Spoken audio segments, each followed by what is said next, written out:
এইটো হৈছে আপোনাৰ আইফোন 13 Pro Max আৰু চাব পাৰিছে এইটো পানীত পৰি কেনে ৱাটাৰ ডেমেজ হৈ ফুল্লি হোৱাইট হৈ গৈছে। তো এজনত দেখাইছিলে তাতে হোৱা নাই, তো দাদা মোৰ ইয়াতে আহিছে। তো চাওঁ মই ট্ৰাই কৰি এইটো হয়নে নাই, বলক ৰিপেয়াৰ কৰোঁ। চ' ফাৰ্ষ্ট অফ অল মই আপোনাৰ ডিছপ্লেটো ফ্ৰেম আউট কৰি লৈছোঁ। ফ্ৰেম আউট কৰাৰ পিছত যিবোৰ আপোনাৰ ৱাটাৰ ডেমেজ হৈছিলে সেইবোৰ আপোনাৰ এলকহল দি ক্লিন কৰি লৈ আহিছিলোঁ। ক্লিন কৰাৰ পিছত যিবোৰ লাইন আপোনাৰ ডেমেজ হৈ গৈছে সেইবোৰ লাইন এতিয়া ৰিপেয়াৰ কৰি আছোঁ।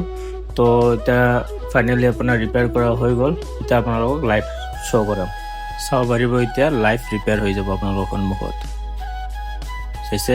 তো এইটো ৰিপেয়াৰ হৈ গ'ল। এতিয়া আপোনাৰ এইটো বেক পেনেলটো চেঞ্জ কৰিম। বেক পেনেলটো ব্ৰেক আছে।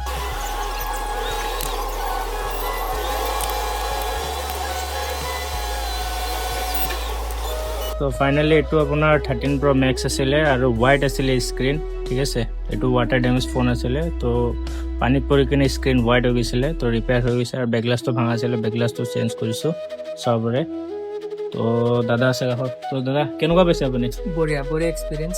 আহিব এবাৰ চাব, আৰু জেনুইন কাম হয় ইয়াতে, কোনো মানে ফেক কাম নহয়। পুৰা লাইভ কাম কৰিছোঁ না আপোনাৰ সন্মুখত? একদম একদম লাইভ। অসমৰ ৰাজ্যত কি ক'ব? কি ক'ম আৰু, আহিব ইয়াতে, আহি কেনে এবাৰ চাব।